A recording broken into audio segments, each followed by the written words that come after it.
welcome to the deep dive. Okay, you've sent us something really quite strange this time. It's this text document telling the story of an app, VisionVerse it's called. Right. And the unsettling stuff that happened after it appeared. So our goal today for this deep dive is to really unpack this bizarre narrative. Yeah, it's definitely out there. Explore the ideas it touches on, consciousness, tech, Yeah. and just try to get why this story feels so, compelling. It really is compelling. And what grabs you, I think, is how fast it goes from this, seemingly normal app. Right, a meditation thing. Exactly. To something that seems to just tear reality apart. And, we should be clear, we're looking at a fictional story here. Of course. But it does hit on some very real anxieties, maybe, about technology, consciousness, what we actually know. Absolutely. So, okay, let's start with the text starts. VisionVerse. It didn't launch with a big campaign or anything. Yeah, it just sort of emerged. Yeah, in these, more hidden corners of the internet.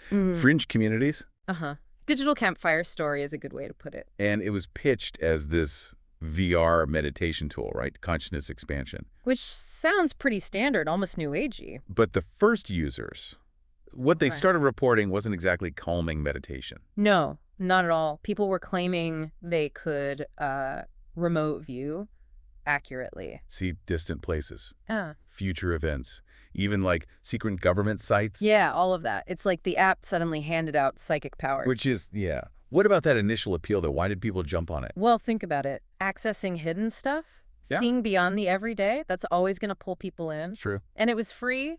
No ads, no updates mentioned. That just adds to the whole mystery, doesn't it? Totally. Bypassed all the usual channels. Just appeared. Direct access to, something. And then there's that disclaimer. Yeah. The terms of service. Oh, yeah.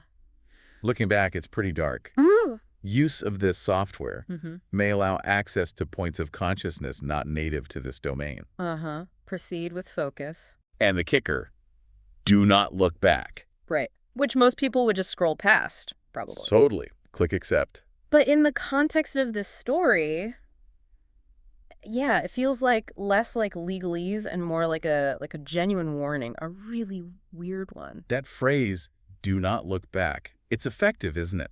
It really is. Taps into something primal. Like if you stare into the abyss. The abyss stares back. Yeah. Exactly. That maybe consciousness isn't just us projecting outwards. Maybe something can see us. Which leads us nicely to Carmen Wells. Right, Carmen. So she's presented as, grounded, cognitive science student at NYU. Skeptical. Using it for research initially, not because she believed the hype. Wanted to figure out how it worked. But then she gets really good at it. Scary good. The text says she developed the ability really fast. Yeah. And Carmen's important because she starts as that skeptical viewpoint, right? She is. She's our anchor in the sort of rational world encountering this stuff, which makes what happens to her later much more impactful. And her getting good so fast, it kind of suggests the app wasn't creating the ability, maybe just unlocking it. That's a creepy thought. It's latent in all of us, waiting. And then comes that Lisbon hotel room experience. That's where it properly flips, isn't it? Oh, yeah. Big time. She's remote viewing, sees this guy in a hotel room.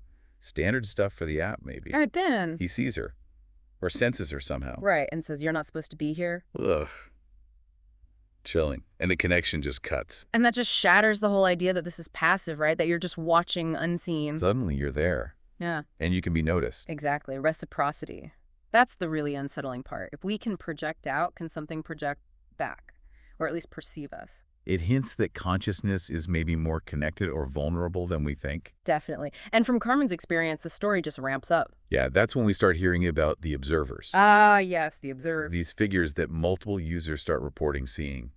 Tall, robed, featureless. Right. It becomes this, shared phenomenon, almost a collective sighting within VisionVerse. The app itself is broadcasting this image. Yeah. Or connecting people to the same thing. The shared nature is what makes it really weird. Yeah. It stops being just individual imagination. Points to something external, consistent. And them being featureless, it's creepy. They're impartial, maybe, or just fundamentally other. And then comes the At Conscious Warrior 8888 live stream. Right. That felt like a real turning point in the narrative getting wider attention. He's streaming his session, encounters 3 of these observers. In that weird vibrating glass corridor place described in the text. Yeah. And he says it. They see us now. And boom, stream cuts out. He vanishes, like poof. No trace, no struggle reported. And the stream, it doesn't just disappear. No, it keeps getting re-uploaded. Yeah. And the quality gets better. Higher resolution each time, which is just uncanny. It creates this feeling, even for people just watching the re-uploads, that they're being watched too. Like the recording itself is haunted. It's a very modern kind of horror, isn't it? Playing out online, in real time almost. And that automated re-uploading. Yeah. It suggests some kind of intelligence or process still running, even after the guy is gone. Yeah, what is doing that? What's enhancing it? It's deeply weird. Okay, so while all this chaos is brewing online... The establishment starts to notice. Science, government. Right. Dr. Emil Hartman, DARPA, they get their hands on VisionVerse and try to figure it out, reverse engineer it. And what they find is not good. No. It wasn't just clever code. It was using...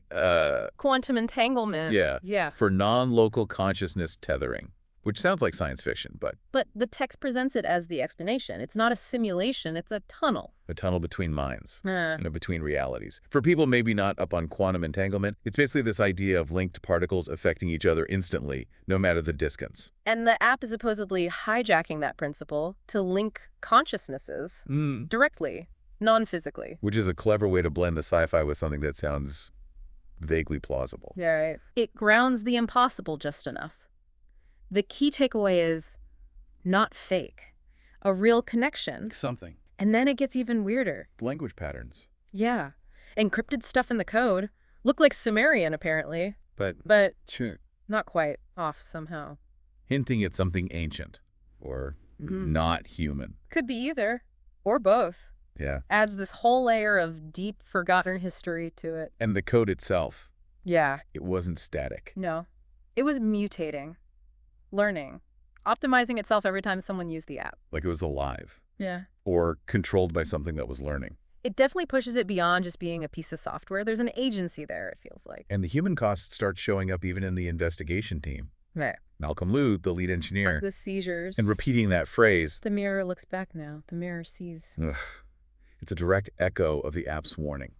And it really suggests that just trying to understand this thing is dangerous in itself. That the tunnel is maybe a two-way street. Or a two-way mirror, like he says. Looking into it means it can look back at you. And maybe do more than just look.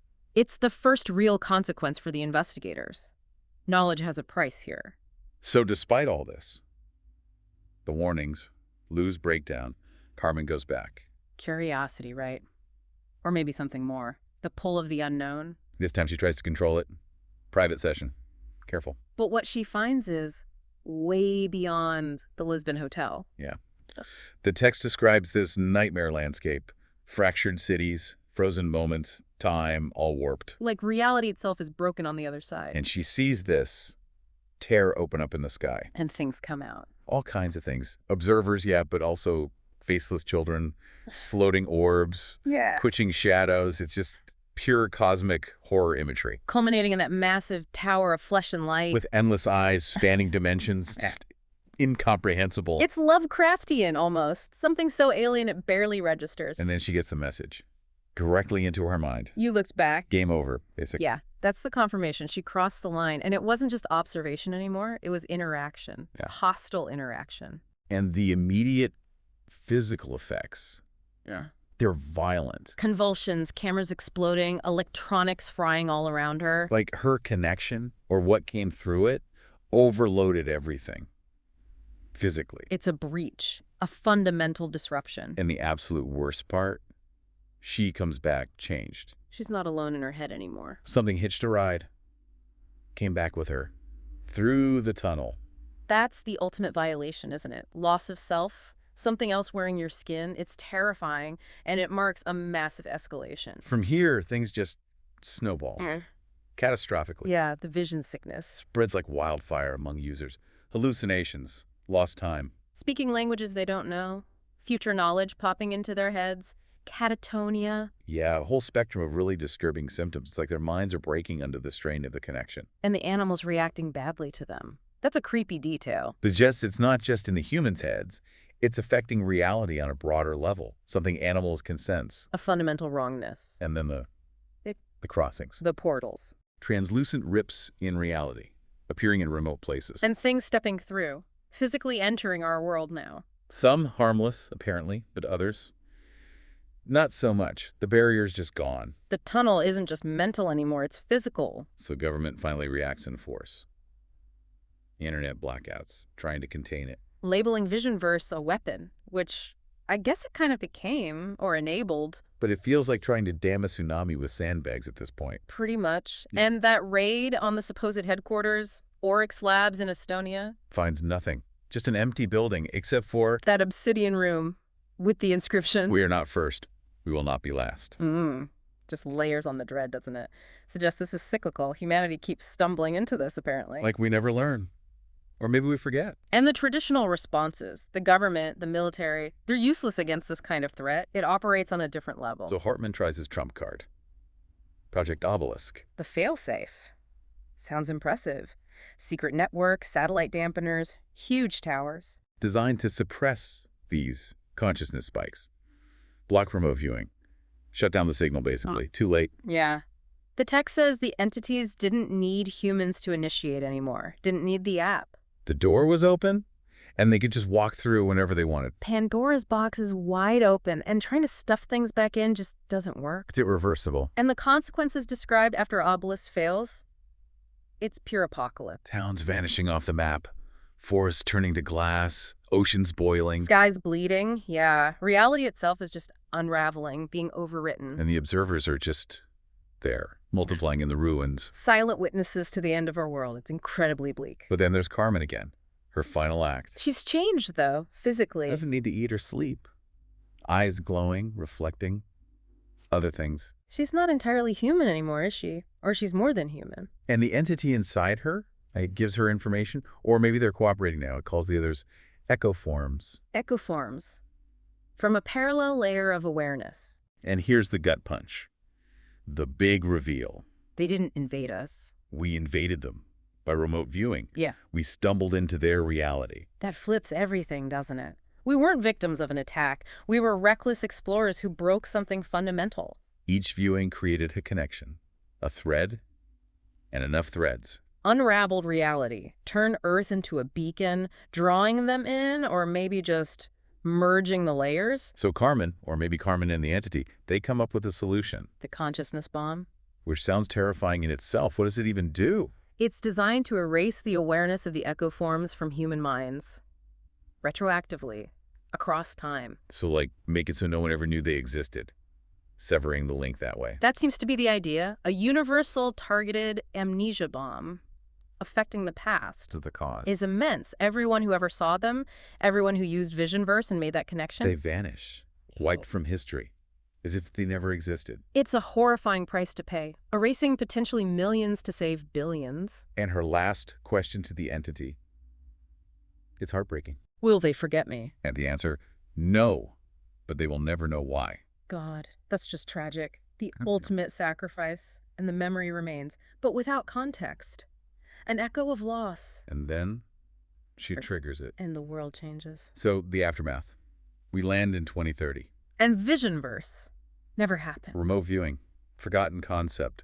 Yeah. History's been rewritten. But not perfectly. There are glitches, lingering effects. Yeah, these occasional, weirdly vivid dreams people have. Strange places, towers, those featureless faces. Like subconscious residue. And sometimes, rarely, people get that feeling. Whispers in static, movement in the corner of their eye. Accompanied by that feeling. Being watched. And remembered. Even if no one knows by what or why. It leaves this deep sense of unease, doesn't it? Even though the thread is gone, the scar remains buried deep. Something fundamental was broken and maybe not entirely fixed. So, okay, wrapping up this deep dive, this VisionVerse story. Wow, it's a lot. What are the big takeaways here? I mean, obviously it feels like a massive cautionary tale, right? For sure. About maybe not poking into things we don't understand, especially consciousness. Yeah, and how technology, even with good intentions maybe, can have these absolutely wild, unforeseen consequences when it hits the truly unknown. Makes you think about how fragile our sense of reality might actually be. It really does. Even though it's fiction, it hits those nerves about progress and its potential costs. And the need to think about those unintended consequences before we leap. Especially with something as mysterious as consciousness itself. Which really brings us to the final question, I guess. You know, even without a literal VisionVerse app causing cosmic horror. Right. What doors are we opening now? With AI, with neurotech, with our constant push into understanding the brain, perception. What might we be inadvertently looking at or connecting with? That might just be capable of looking back in ways we can't even conceive of yet. It's definitely a powerful thought experiment, a reminder that some frontiers might have guardians or consequences we're not prepared for. Peering into the unknown isn't always safe. A sobering thought indeed. Well, thank you for joining me on this. Pretty disturbing deep dive. Thanks for having me navigate it. We hope it gave you all something to think about. Keep exploring, keep questioning, but maybe. Yeah. Be careful what doors you open. Until next time.